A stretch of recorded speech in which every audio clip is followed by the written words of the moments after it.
నమస్కారం, వార్తలకు స్వాగతం. ముందుగా ముఖ్యాంశాలు.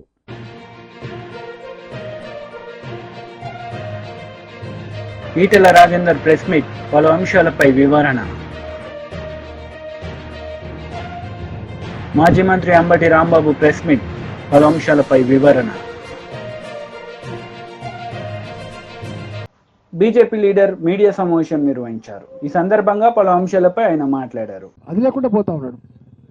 వాడు ఏం చేస్తాడో తోని పరిస్థితి ఉంది. వాడు ఎప్పుడు ఏం చేస్తాడో, ఎలా మనం ఎంత గొప్పగా ఎదిగినా, మనం ఎంత గొప్ప పొజిషన్లో ఉన్నా, మనకు సుఖాంతమైన జీవితం ఉన్నప్పటికీ కూడా సమాజంలో ఇలాంటి దుస్తాంతాలు మళ్ళా ఒళ్ళు జల్దరించే పద్ధతి ఉంది. మన రక్షణ లేకుండా పోతా ఉంది. బయటికి పోతే ఏమైతే తెలియని పరిస్థితి ఉన్నది. కాబట్టి డెఫినెట్గా ఇవాళ ఇంతకుముందు నిర్భయ వచ్చింది, చట్టం వచ్చింది, కానీ జరుగుతూనే ఉన్నాయి ఇట్లాంటివన్నీ కూడా.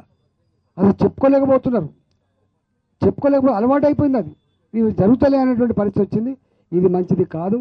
ఎంత సంపద పెరిగినా, ఎంత ఎత్తుకు ఎదిగినా మానవ సంబంధాల్లో ఇవాళ ఇలాంటి పరిణామాలు మన తిరోగమనలకు చూపిస్తున్నాయి. రిగ్రెసివ్ మేనర్ చూపిస్తుంది తప్ప ప్రోగ్రెసివ్ మేనర్ చూపించలేనటువంటి విషయాన్ని పాలకులుగా, పార్టీల నాయకులుగా అర్థం చేసుకోవాల్సి అక్కడ ఉన్నది. డాక్టర్లుగా పేషెంట్ ట్రీట్మెంట్ ఇస్తారు, ఇంజనీర్లుగా సమాజం ఒక రోడ్డు ఎత్తరు కావచ్చు, బ్రిడ్జ్ కడతారు కావచ్చు, కానీ ఇలాంటి వాటిని నియంత్రించే కర్తవ్యం, బాధ్యత సోషల్ సైంటిస్ట్గా రాజకీయ నాయకుల పైన ఉంటారనే విషయం మేము మర్చిపోకండి. ఇది మంచిది కాదు. దీని పట్ల మేధోమథనం జరగాలి. దీని పట్ల దీనికి పరిష్కారానికి ఏదైనా మార్గాలు వెతకడం అక్కడ ఉందని చెప్పి మనవి చేస్తూ, వాళ్ళని వెంటనే అరెస్ట్ చేయడమే కాకుండా ఉరి తీయాలి. అట్లాంటి బహిరంగంగా ఉరి తీయాలి తప్ప ఏదో కాడ ఇవాళ మనం చూస్తూ ఉన్నాం. ఇట్లాంటి పిచ్చి పనులు చేసినా, సైకోల పని చేసినా, సాడిస్ట్గా ఉన్నటువంటి వాళ్ళను చట్టాలు కూడా ప్రొలాంగా వాళ్ళకు విచారణ జరపకుండా ఇలాంటి వాటి మీద నిర్ధారణ అయితే తక్షణమే చర్య చేపట్టి ప్రజానీకానికి ఒక విశ్వాసం కలిగించాల్సిన బాధ్యత ఉందని చెప్పి నేను డిమాండ్ చేస్తూ, వాళ్ళని అరెస్ట్ చేయాలి, వాళ్ళు ఉరి తీయాలని చెప్పి డిమాండ్ చేస్తూ, డాక్టర్లకి శాశ్వతంగా ప్రొటెక్షన్, డాక్టర్లకి గౌరవం, డాక్టర్లుగా పేషెంట్లను గతంలో ఎట్లయితే ప్రేమపూర్వకంగా చూసే వాతావరణం ఉందో ఆ వాతావరణం కల్పించే బాధ్యత కూడా ప్రభుత్వాల మీద ఉందని చెప్పి నేను డిమాండ్ చేస్తూ, మీ అందరికీ మీ సంఘీభావానికి, మీరు చేస్తున్న ఉద్యమానికి సంపూర్ణంగా మద్దతు ఇస్తూ సెలవు తీసుకున్న. నమస్కారం. జై తెలంగాణ. ఆవాజ్ దో. ధన్యవాదాలు సార్. మీరు మనసు విప్పి మీరు మాకు మద్దతు ప్రకటించడం మా అదృష్టం సార్. మీరు మాకన్నా ఎక్కువ బాధతో మీరు ఈరోజు సమాజాన్ని అందరికీ విప్పి చూపారు. దయచేసి మీరు అనుకున్నట్టు ఇలాంటి సంఘటనలు పునరావృతం కాకుండా ఉండాలంటే రాజకీయ నాయకులైన మీరు దయచేసి చట్టాలు తేవాలి సార్. ఆ చట్టాలు తేవడమే కాదు, చట్టాలను కఠినంగా అమలు చేసే బాధ్యత కూడా మీ మీదే ఉందని దయచేసి ఈ సభకు తెలుస్తున్నారు. మా ఐఎంఏ తెలంగాణ స్టేట్ తరఫున ఈటెల రాజేందర్ మల్కాజ్గిరి ఎంపీ గారికి కృతజ్ఞతలు తెలియజేస్తున్నాను సార్. ధన్యవాదాలు. నమస్కారం సార్, చాలా థ్యాంక్స్.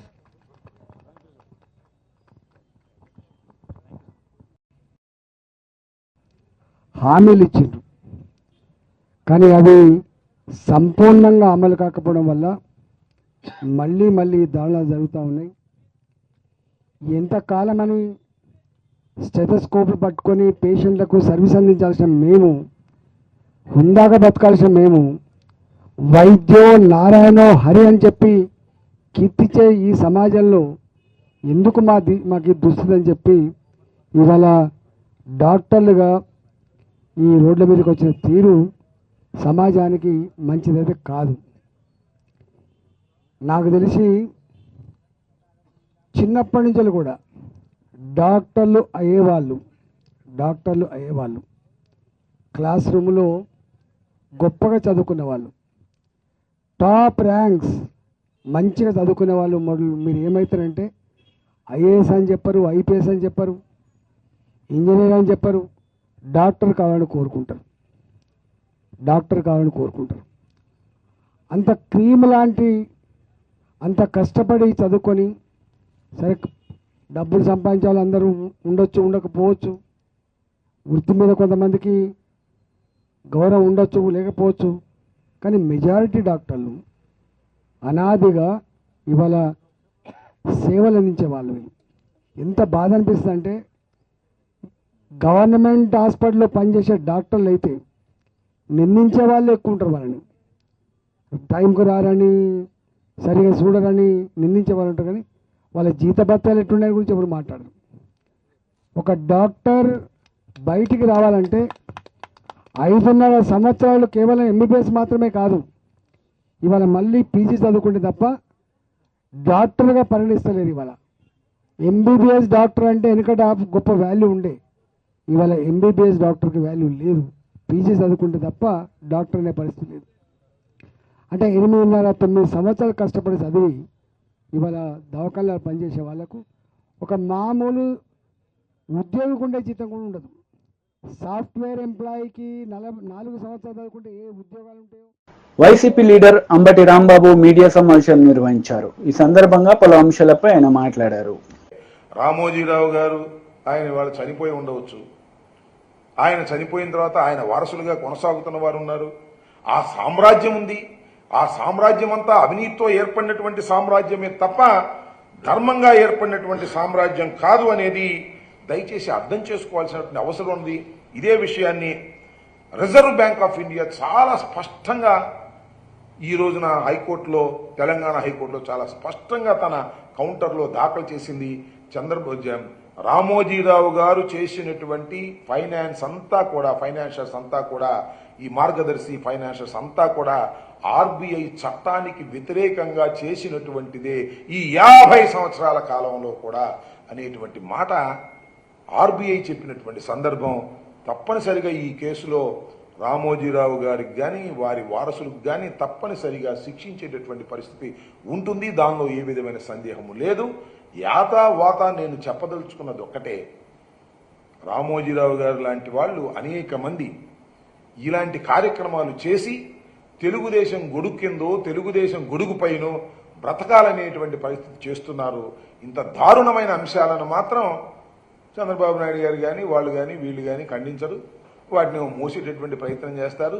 తెల్లారు లెగిస్తే జగన్మోహన్ రెడ్డి గారు ఆర్థిక నేరగాడని, జగన్మోహన్ రెడ్డి గారు విధ్వంసకారుడని ఇలాంటి ప్రచారం చేసే కార్యక్రమం చేస్తున్నారు. నేను చాలా సందర్భాల్లో చెప్పాను.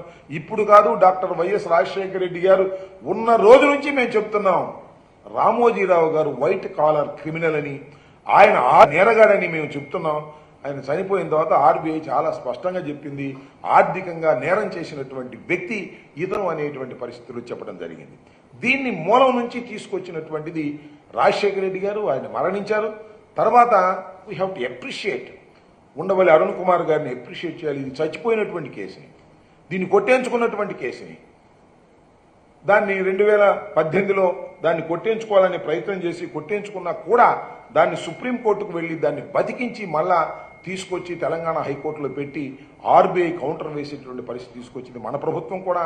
ఆంధ్రప్రదేశ్ ప్రభుత్వం కూడా దానిలో ఇంప్లీడ్ అయి ఉన్నది. దీని మీద విచారణ జరగవలసినటువంటి అవసరం ఉందని కూడా నేను మనవి చేస్తున్నా.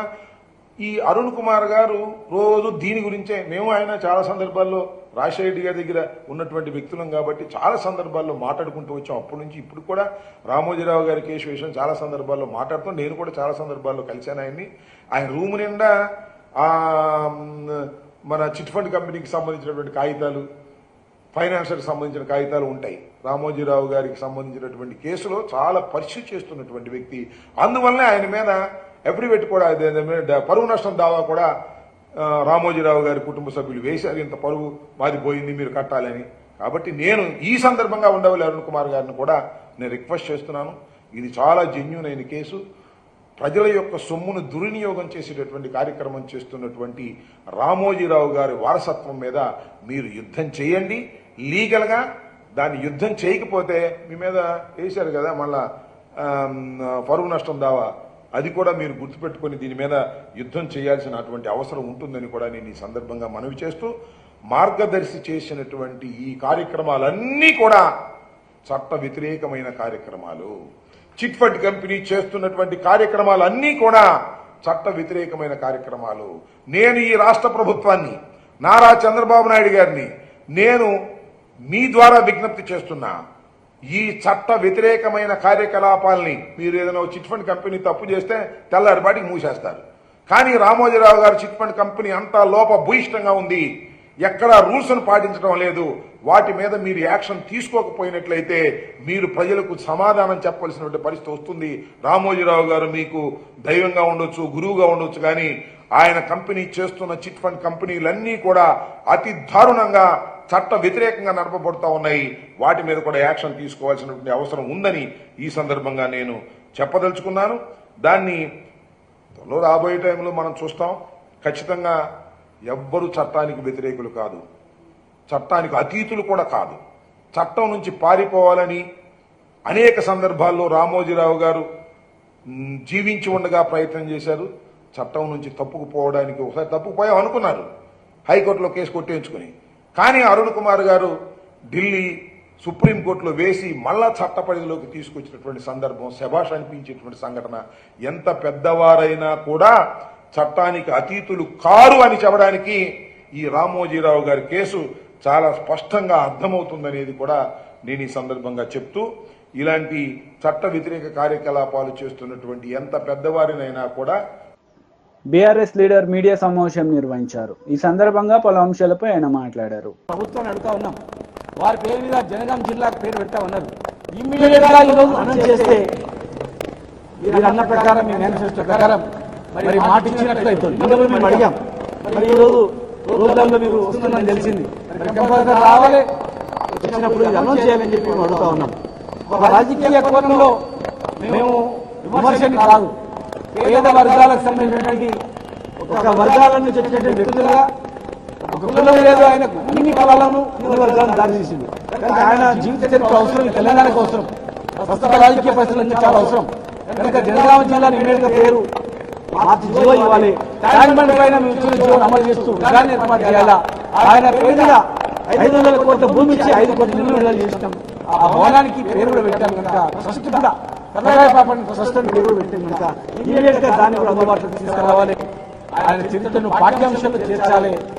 అసెంబ్లీ దగ్గర కూడా, సెక్రటరియట్ దగ్గర కూడా మరి ఆయన యొక్క ఫోటోలు పెట్టాలి. అసెంబ్లీలో కూడా రాజు, ఈ హైదరాబాద్ కి రాజైనటువంటి చరిత్ర కనుక అసెంబ్లీలో కూడా ఆయన విధానాన్ని ఏర్పాటు చేయాలా. ప్లస్ ప్రజలకు ఆయన చేసిన సంస్కరణలు, ఆయన మార్పు అవన్నీ కూడా జనం తెచ్చేటట్టు చేయాల్సిన అవసరం ఉంది. మీరు ఇచ్చిన మేనిఫెస్టో ప్రకారం మరి 20% వైశాఖ రిజర్వేషన్ ఇస్తామన్నారు, అది కూడా అమలు చేయాలా. ఆయన జన్మదిన సందర్భంగా ఒక పీడిత వర్గాల నుంచి ఒక వచ్చినటువంటి వ్యక్తి కనుక, ఒక వృత్తి నుంచి వచ్చిన వ్యక్తి కనుక దానికి సంబంధించిన వృత్తిపరమైనటువంటి కూడా ఈరోజు ఇచ్చినట్లయితే మరి మీరు ఇచ్చిన మాట నిలబెట్టుకోవాలి అవుతారని చెప్పని మరి వారికి ఖచ్చితంగా ఘనమైనటువంటి నివాళులర్పిస్తూ ప్రతి ఒక్కరు ఆయన చరిత్రను తెలుసుకొని ఆయన ఆదర్శంగా తీసుకొని అన్ని వర్గాలను, అన్ని కులవృత్తులు, రైతులను, కులవృత్తులను కలుపుకొని ముందుకు పోయి రాజకీయ చరిత్రను చేయాలని చెప్పని మరి బీసీ జనగణను కూడా ఇమీడియట్ గా చేయాలని చెప్పని కూడా ఈ సందర్భంగా మేము ఆయన రిక్వెస్ట్ చేస్తా ఉన్నాం. పెద్దలు ఇప్పుడు చివరిగా పొన్నాల లక్ష్మణ గారు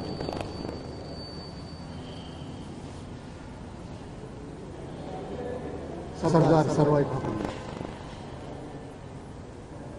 కిలాషాపురం ఆ గ్రామవాసిగా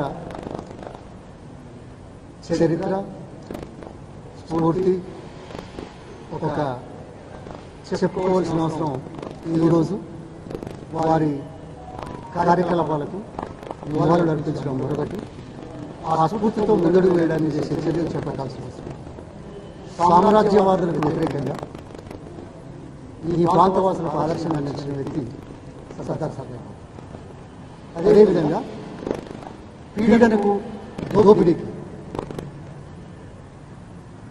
అడ్డుకట్ట వేసి సామాన్య ప్రజలందరూ సమానత్వం కోసం పోరాటం చేసే దాంట్లో ఈ ప్రాంత చరిత్రలో అగ్రగామిగా నిలిచిన వ్యక్తి సర్దార్ సర్వాయి. వారి విగ్రహం మొట్టమొదటిసారిగా లండన్ మ్యూజియంలో ఉన్న ఆయన పటాన్ని తీసుకొని దాని ద్వారా 1998 జనవరిలో మా గ్రామంలో నేను స్వయంగా విగ్రహం ఏర్పాటు చేసే అవకాశం నాకు లభించినందుకు సంతోషపడుతున్నాను, గౌరవపడుతున్నాను, స్ఫూర్తిదాయకంగా మిగిలిపోతున్నాను చూసి. ఆ తర్వాత భువనగిరి ఇక్కడ 2-3 విషయాలు. తెలంగాణ పోరాటం ఎవరు సమ్మక్క సారలమ్మ కాకతీయుల రాజ్యాధికారం మీద పోరాటం చేస్తారు. అదే స్ఫూర్తితో మరి 17వ శతాబ్దంలో 374 జన్మదినం జరుపుకుంటున్నాం సర్దార్ పాపన్న. ఆ తర్వాత దొడ్డి కొమరయ్య, సాకలి ఐలమ్మ. ఇది తెలంగాణ చరిత్ర. సర్దార్ పాపన్న చరిత్రే తెలంగాణ సాధనకు ఉపయోగపడిన దాంట్లో సందేహం లేనిది. అందుకు ప్రొఫెసర్ జయశంకర్ గారు ముందుపడ్డాం. ఆ తర్వాత కేసీఆర్ గారు తన కార్యక్రమాలను విస్తరింపజేసి పార్టీలను, వ్యక్తులను, సమాజాన్ని ఒత్తిడితో ఒప్పించే అవకాశం తీసుకున్నందున ఈరోజు మనం మరింత గర్వపడాల్సిన అవసరం ఉంది. ఆ దిశలో పట్ల కేసీఆర్ గారు స్టెప్స్ ముందేశారు. ఇవాళ దాన్ని స్మరించుకోవడంతో పాటు, అది ముందుకు తీసుకోవడంతో పాటు సమానత్వ సాధన ఇది నిరంతర పోరాట కార్యక్రమం తరతరాలుగా జరుగుతున్న వాస్తవం. కానీ సమానత్వ సాధనలో కూడా అలసత్వం ఉండకూడదు అని గుర్తు చేసుకోవడానికి, ముందడుగు వేయడానికి, తద్వారా ప్రజల్ని చైతన్యపరచడానికి చేసే కార్యక్రమాలు మరి విలోమంగా చేయాల్సిన అవసరం గుర్తుకొస్తుంది. ఈ సందర్భంగా ఇలాంటి చరిత్ర కలిగిన మహనీయుల చరిత్రను పాఠ్యాంశాలుగా ఉంచి ఈ తరానికి, ముందు తరాలకు, సర్వదా ఈ ప్రాంత వాసులకు, జనరేషన్స్ కి తరతరాలుగా నిలిచిపోయే విధంగా ఈ అంశాన్ని ముందుకు తీసుకెళ్లాల్సిన బాధ్యత ప్రభుత్వాల మీద, రాజకీయ నాయకుల మీద, అదేవిధంగా సమాజంలో మంచి గురించి, సమానత్వం గురించి ఆలోచించే ప్రతి వ్యక్తి ఆలోచించాల్సిన అవసరం ఉంది. టీడీపీ లీడర్ మీడియా సమావేశం నిర్వహించారు. ఈ సందర్భంగా పలు అంశాలపై ఆయన మాట్లాడారు. పోలీస్ డిపార్ట్మెంట్ వచ్చింది. 2 చోట్ల ఇక్కడ కాలిపోయి ఉన్నాయి. అక్కడ ఒక చోట, ఇక్కడ ఒక చోట. లోపలే సగం కాలనీ. 3 చోట్ల మీరు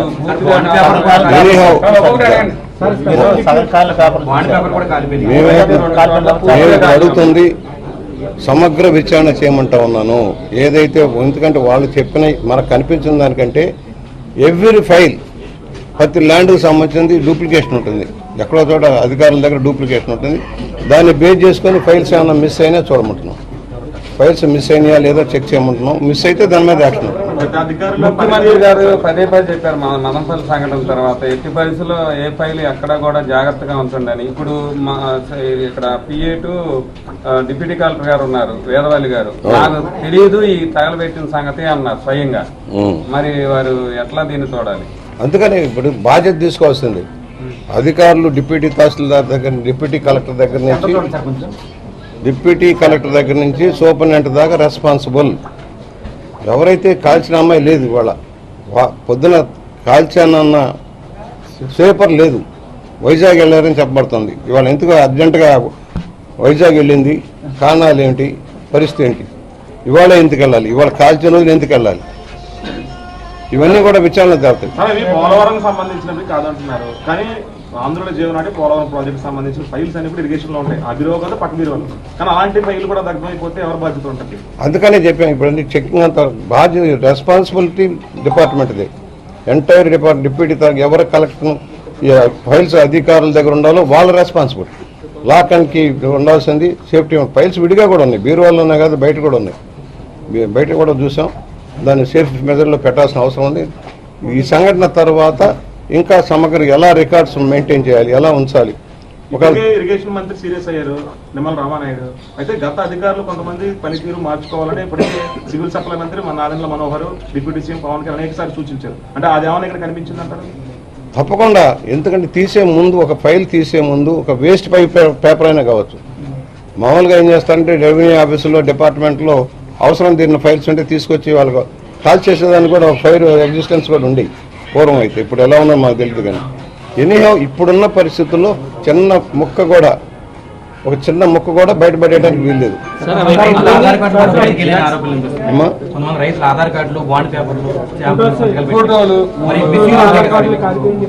చెక్ చేస్తారు, చెక్ చేయమన్నాం. అప్పుడే అవలా నేను నిర్ధారణకు రావట్లా. విచారణ చేసిన తర్వాత పూర్తిగా అసలు ఏం జరిగింది అనేది డిపార్ట్మెంట్ ఎంక్వైరీ చేస్తుంది. అందరి దగ్గర స్టేట్మెంట్లు తీసుకుంటూ ఉన్నారు.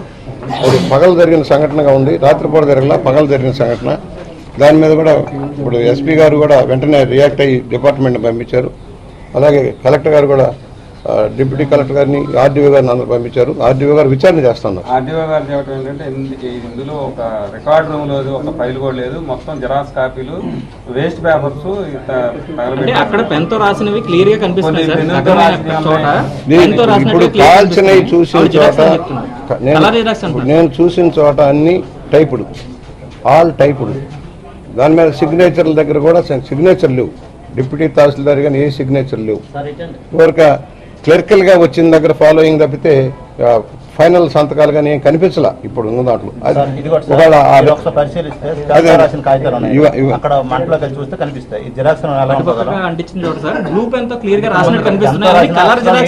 అది కూడా చూద్దాం, అక్కడ పేపర్లు ఉన్నాయి కదా, అది కూడా చూద్దాం. మనం కన్క్లూజన్ రావట్లా, మీరు కానీ నేను కన్క్లూజన్ రావట్లా. సమగ్ర విచారణ చేస్తారు. అవసరమైతే సైంటిఫిక్ పేపర్లన్నీ కూడా పోలీస్ డిపార్ట్మెంట్ హ్యాండ్ ఓవర్ చేసుకొని అది. సార్ రైతులు ఫోటోలు కూడా బయటకు వచ్చినాయి, మరి ఫోటోలు బయటకు వెళ్తే ఆధార్లు బయటకు వెళ్తే మిస్యూజ్ అయ్యే అవకాశం లేదంటారు. ఉంటుంది. అవి జిరాక్స్లు అంటారు, ఇవి జిరాక్స్లు అంటున్నారు. కొన్ని పాలనలో అవినీతి ఆరోపణలు జరిగాయి. ఆ శాఖలకు సంబంధించి రికార్డులు భద్రతకి ఏమన్నా ఇప్పుడు మీరు ఏమన్నా ఆదేశాలు జారీ చేస్తారు? నేను ఇవాళ ఒకటే చెప్తున్నాను, నిన్న మన కలెక్టర్ గారు కూడా చెప్పాం. సమగ్ర సర్వేలు ఇప్పుడు పంచాయతీలు ఉన్నాయి, పంచాయతీల్లో ప్లాన్లు అప్రూవల్ ఇచ్చారు, లేఅవుట్లో ఇవ్వాల్సిన కామన్ సైట్లు ఏ కనపట్ల. ఎవరు బాధ్యులు? తహసీల్దారుల బాధ్యుల, అక్కడున్న సర్వేయర్ల బాధ్యుల, సెక్రటరీల బాధ్యుల తేల్చమన్నాం. మొన్న మొత్తం సర్వేయర్లను పిలిచి ఒక మీటింగ్ పెట్టాం. మొత్తం ప్లాన్లన్నీ తీసుకొని. వార్తలు ముగించే ముందు ముఖ్యాంశాలు మరోసారి.